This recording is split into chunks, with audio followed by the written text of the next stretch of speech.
Esta sería la continuación del último video, en el cual pues se discutió y trajiste pues los elementos importantes del material técnico, pues fundamental para comprender.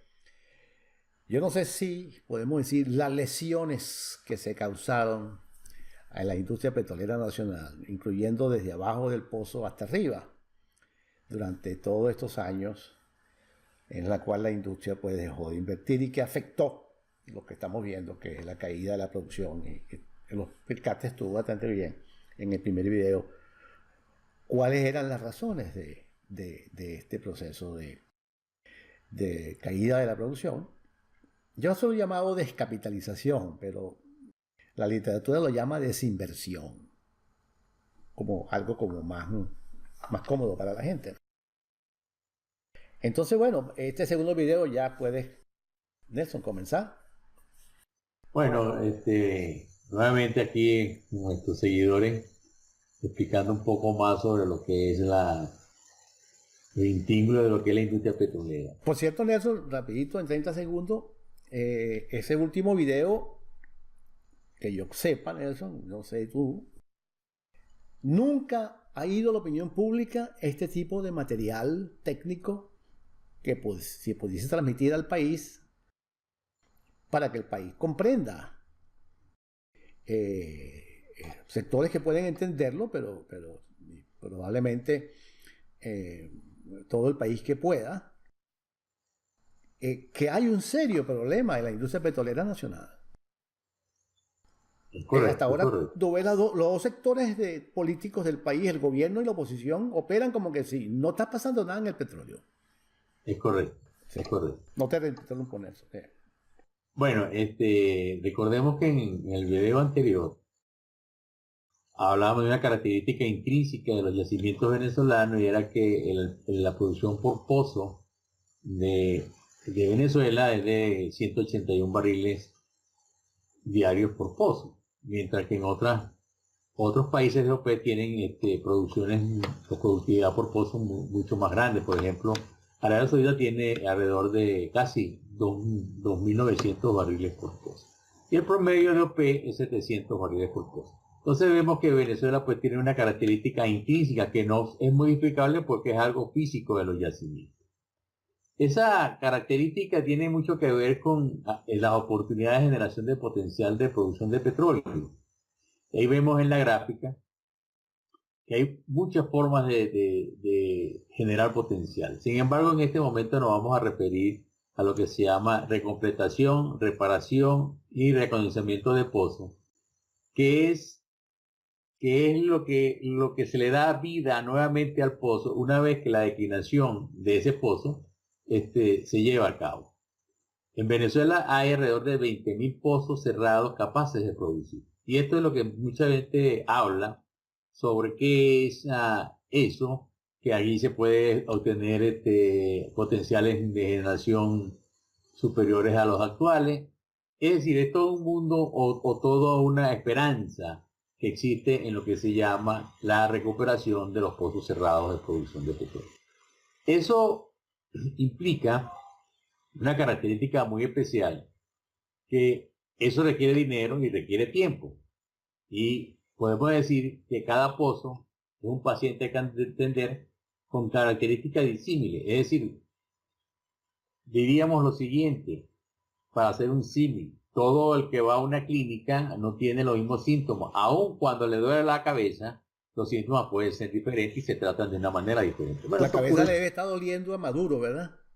Bueno, además de... Por la pedrada que tiraron allá en San Félix sus camaradas. Entonces, ese paciente, ese pozo, hay que tratarlo de una manera distinta.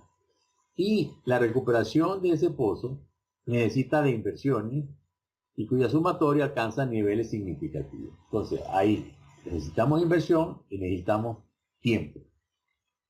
La lámina que viene a continuación Las dos cosas de las cuales casi no hay, ¿no? Nelson. no hay tiempo. Inversión prácticamente es cero y estamos en condiciones, estaríamos unos cuantos años sin poder invertir masivamente. Y por supuesto, el tiempo lo tenemos escaso por aquello del autobús, ¿no? Eso es correcto. Entonces, perdón, la lámina que se nota aquí en pantalla es una estimación del potencial de producción en los próximos 10 años, de 2017 a 2027. Vemos una línea azul en la parte inferior que es lo que representa la declinación del potencial, y vemos una línea amarilla que es el potencial final de cada año. O sea, vemos que en 10 años podríamos nosotros pasar de 2.3 millones de barriles a 3.3 millones de barriles. Es decir, recuperar el billón de barriles que Venezuela perdió en los últimos 18 años. Esa franja azul que está allí, que se llama declinación de potencial, es lo que se pierde cada año en los niveles de producción general. Fíjate qué curioso, ¿no? Qué interesante, porque es donde está el impacto económico sobre toda la economía venezolana. Y es que vamos a estar hipotéticamente en el 2027 en el sitio donde estábamos en el 1998. Son 30 años de diferencia. Es correcto. O sea, ¿cuánto es el costo? ¿Cuál es el costo de 30 años perdidos? A 5% del PIB interanual en 30 años estamos hablando que hemos perdido 300, 400 mil millones de dólares. Nada más en potencial de crecimiento económico. Eso es correcto. Y además tiene la otra condición. En 30 años, que ese es el potencial que teníamos en el 98, esos 30 años el mundo energético ha cambiado y seguirá cambiando aceleradamente, con todas las condiciones que en otras oportunidades hemos conversado. Entonces, esto implica que la industria petrolera venezolana está en una situación de desventaja con respecto al resto del mundo o del mundo petrolero. Necesita crecer, son 10 años, hay un crecimiento alrededor de modesto de 100.000 barriles diarios para recuperar el millón de barriles perdidos, y eso requiere inversiones. Y esas inversiones están en el orden de los 14.000 millones de dólares por año en ese periodo de 10 años. Ahora, ¿cómo se discrimina esa inversión? Bueno, en recuperación de la declinación de los pozos estaba en el orden de los 6.700 millones de dólares, que es la recuperación de 5.000 pozos, no de los 20.000, sino solamente de 5.000 pozos, que a un nivel de producción de 200 barriles por pozo te produce el millón de barriles que se iría a recuperar. Hay un incremento de potencial, que sean pozos nuevos, donde se había que invertir 900 millones de dólares por año. Y hay algo interesante, que es el mejoramiento del crudo faja. Es decir, dentro de ese incremento de potencial, hay un potencial que va a venir de la faja petrolífera de Orinoco. Pero como no existen mejoradores nuevos, y hacerlo duraría al menos 4 o 5 años, tener un mejorador. Entonces la vía más rápida de poner producción temprana de la faja es vía mezcla, es decir, obtener petróleo liviano y mezclarlo con crudo faja. Pero eso significa, disculpa, Nelson, continúa. No, eso significa unos 6.400 millones de dólares, porque tendrías que comprar crudos livianos en el mercado internacional para poder hacer viable la producción de la faja. Ajá, pero fíjate que hay un colateral de elevado costo a toda la economía venezolana, porque eso significa invertir en el exterior para producir un producto, un flujo de petróleo más líquido que va a ser mezclado, es decir, importarlo. En condiciones de no haber interrumpido todo el proceso natural que traía la industria petrolera venezolana desde el 98, a esos mejoradores hubiesen existido y estuviesen operando. Pero eso es capital sembrado en el país. Eso es correcto. Entonces ya no lo hay, simplemente, pero entonces lo estamos pagando por dos lados, porque hay que pagar el precio de mercado de ese petróleo, y de manera que iríamos tras el diferencial entre la suma de los dos costos, de los dos precios, y lo que nosotros estaríamos vendiéndolo. Esa parte, Nelson, no se ve muy clara. Tú podrías quizás rapidito allí entrar en eso, porque ¿cómo hacemos por algo que estamos comprando a precio internacional de un petróleo de mejor calidad del que estamos produciendo? Lo vamos a mezclar con y después de mezclado lo vamos a exportar. ¿Cómo hacemos para no perder en el cambio, en el proceso? Bueno, en verdad no, lo que estás perdiendo en el proceso, porque todas las empresas petroleras compran crudo de una forma u otra, y compran productos, etcétera. Pero aquí lo que se está haciendo es que tú estás comprando un crudo ¿cómo decir? Premium, para sacar un crudo de que no tiene cabida en el mercado por razones de su calidad. Entonces, allí lo que estás haciendo es trasladando una inversión o un costo adicional a ese crudo. Entonces, lo que te estás ganando, como tú bien dijiste, es el diferencial que existe entre ese precio del crudo liviano y el precio en el cual tú puedes venderlo. Te pongo un ejemplo. Hoy en día un crudo liviano tipo Texas puede estar costando $55 el barril. Cuando tú lo traes acá a Venezuela y lo mezclas y vendes ese crudo, no lo vas a poder vender a 55. Lo vas a tener que vender porque recuerda que la fiesta petrolera venezolana hoy en día está en el orden de los 45, $46. Hay un diferencial allí que se está quedando dentro del precio de la cesta. Lógicamente no es vis a vis porque tú necesitas básicamente el 20% de un barril mejorado o mezclado es crudo liviano. ¿Ok? En otras palabras, si te cuesta 50, ya $10 tendría ese crudo mejorado como costo de producción. O sea que el punto de partida ya no es cero, sino es de $10, imagínate. Claro, porque eso es lo que estás haciendo. Pero otro aspecto importante acá en esto de la generación de potencial de las inversiones es que esas inversiones que se ven allí de 14.000 millones de dólares están calculadas, que es la próxima lámina, están calculadas para regalías del 30% de petróleo, regalías del gas 20% y un impuesto sobre la renta del 60%. Si observamos la lámina, vemos que para un pozo de 300 metros cúbicos de profundidad y una tasa de productividad de 200, nosotros necesitamos precio del petróleo por encima de los $50.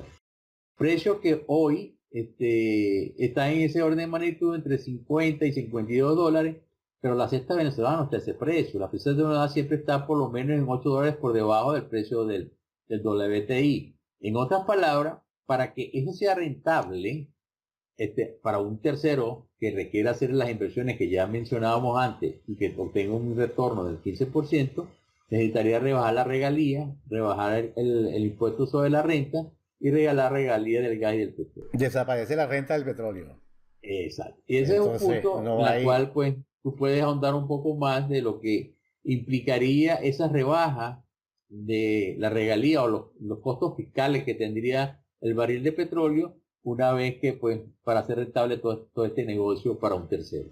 Sí, al final, o sea, llegaríamos al momento de la gran verdad. El Estado ya no puede ser dueño de la industria, no puede producirla, no se puede apropiar de un beneficio, de un lucro que genera la industria, porque entonces hace a la industria no competitiva, que es lo que ha ocurrido en estos años.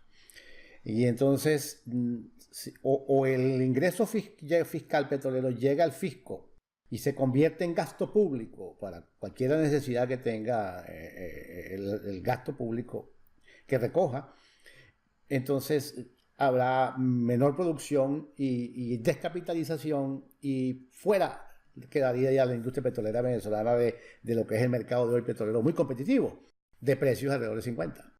Es decir, la única forma como este negocio operaría entonces es que pase a manos privadas, se privatice, se consiga un mecanismo de definición de derecho de propiedad sobre los contratos de extracción y producción, refinación, todo el proceso, y entonces que se defina los niveles, el mercado definirá que el inversionista tiene un retorno de tanto y cuanto y pagaría el impuesto sobre la renta. Me temo que Venezuela tenga que, en un eventual escenario de esa naturaleza, otorgar facilidades tributarias e incentivos para que el inversionista se mantenga. Lo que quiere decir que en esas condiciones estamos llegando a la conclusión de algo que es una hipótesis de trabajo desde hace muchísimos años, y yo la he venido manejando, es que el costo de la política, es decir, el costo del ingreso fiscal petrolero es tan elevado que llegó un momento en el cual o es petróleo, la industria se produce, o simplemente no se produce. Pero hay algo importante en eso, Sí. que podemos empezar a hacer como una especie de paréntesis. La semana pasada, Arabia Saudita asomó que iba a rebajar sus impuestos. Ahora, ¿por qué rebaja sus impuestos? Bueno, porque son demasiado altos comparados con los impuestos que se pagan en Estados Unidos. O sea, pagan los productores. En Estados Unidos creo que el impuesto o la regalía es de alrededor de no más de 12%. Aquí estás hablando de 30 y etcétera, etcétera. En otras palabras, el mundo petrolero o los países productores de petróleo, específicamente los de OPEP, van a tener que rebajar sus impuestos de explotación y sus impuestos sobre la renta de tal manera de volver a ser competitivos, si es el caso, con otros productores a nivel internacional. Sí, el peso fiscal que ha adquirido las obligaciones a lo largo de tantos años en los países de la OPEP, donde las condiciones institucionales allí es que el petróleo es del Estado, es del reino, no es de Dios. Como dice el Islam, por ejemplo, que el petróleo o el recurso del subsuelo es una dación de Dios, lo cual es, desde el punto de vista religioso, absolutamente correcto.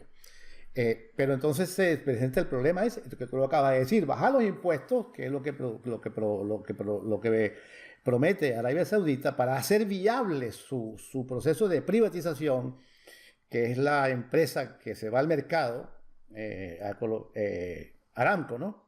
Sí, Aranco. Sí, se va a privatizar en un porcentaje de esa empresa, se va a capitalizar en el mercado, entonces para el inversionista poder animarlo va a pagar menos impuestos.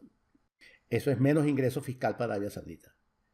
Bueno, y para todo aquel que rebaja va a ser menos ingreso fiscal, incluyendo Venezuela. Bueno, pero ya para concluir, para no hacerlo más tedioso, podemos indicar lo siguiente, que el mantenimiento actual y su incremento de potencial a 3 millones de barriles por día requiere una inversión promedio de 14 millardos de dólares en los próximos anuales, en los próximos 10 años. Que ese incremento de potencial del millón de barriles se requiere al menos 5 años para alcanzarlo, e inversiones anuales del orden de los 900 millones de dólares. Y que los precios actuales y el costo fiscal no permitirían que esas inversiones fueran atractivas desde el punto de vista del inversionista, lo cual requiere pues rebaja de impuestos y de impuestos de explotación.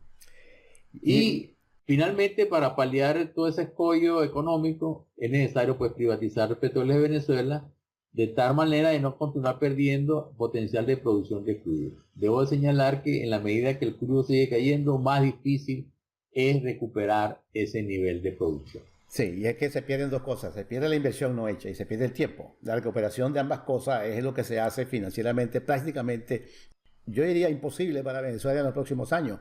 Venezuela está pasando por un problema político de alto costo, que significa que no solamente la industria petrolera, sino toda la industria del Estado, la que ha capturado, la que traía suya antes del proceso de esta revolución, todo eso está colapsado. Lo que pasa con petróleo lo estamos viendo en aluminio y lo estamos viendo en acero. Y en petróleo lo vemos clarísimo. Mientras era una empresa privada, pues la producción subía. Con una empresa estatal, porque Chávez la estatizó, pues la producción ha caído al punto tal de que todo lo que es CBG está casi como operando a punto de cierre. Y el resto de la economía nacional, sobre todo la industria privada, la economía privada ha sido destruida a través de los mecanismos de controles de cambio y a través de la corrupción y a través del manejo y la manipulación de los precios que ha hecho el gobierno, además del racionamiento de las divisas. Todo eso ha destruido la economía nacional, Nelson. Fíjate, el trabajo, o sea, el cambio de eso que llaman de paradigma, ya es una especie de cliché, es algo tan importante que cuando uno ve las clases políticas, los sectores de oposición y el gobierno, del cual no tenemos que verlo, sino que lo ha hecho y lo ha llevado a este estado, no parece haber cambios en cuanto a que ellos han comprendido que pase lo que pase políticamente, el comienzo va a ser muy complejo porque hemos estado descapitalizados. ¿Cómo accesar nosotros tanto flujo de inversiones cuando tenemos 27 juicios en los tribunales internacionales por incumplimiento de contrato? ¿Quién nos va a creer? Eso es el gran paradigma, sí, y la gran disyuntiva que tiene la industria petrolera nacional. Y eso hay que comprenderlo, y eso hay que, como dicen, entenderlo de tal manera de preparar tanto a los que van a tomar decisiones como a la población, de que las vacas flacas seguirán por un poco tiempo más.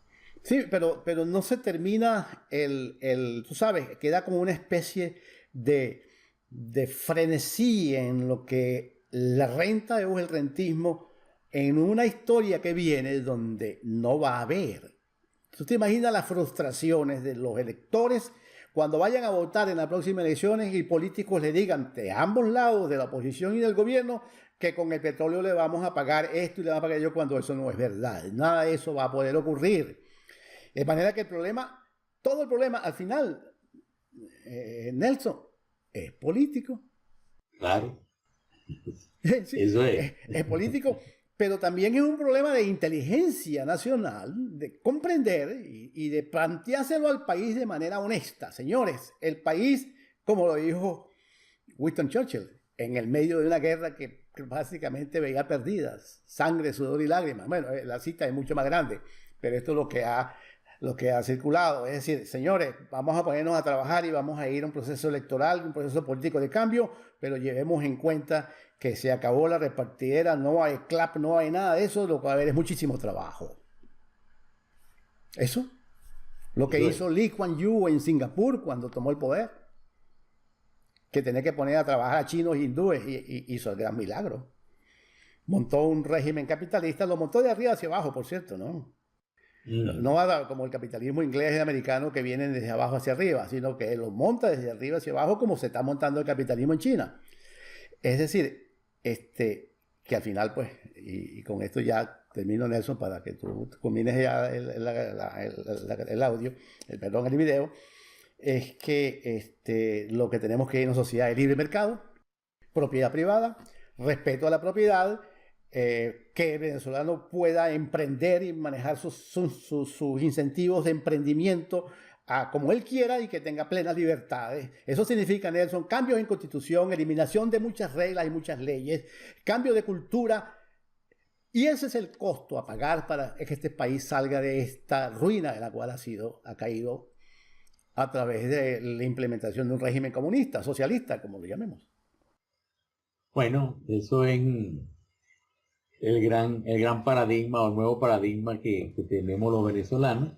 Creo que no es lo mismo, no es suficiente con tener reservas de petróleo, que ya hemos hablado sobre el tema, sino esas reservas tienen que ser explotadas de una manera eficiente, de una manera de que el inversionista tenga su retorno de capital, que es lo esperado por todos.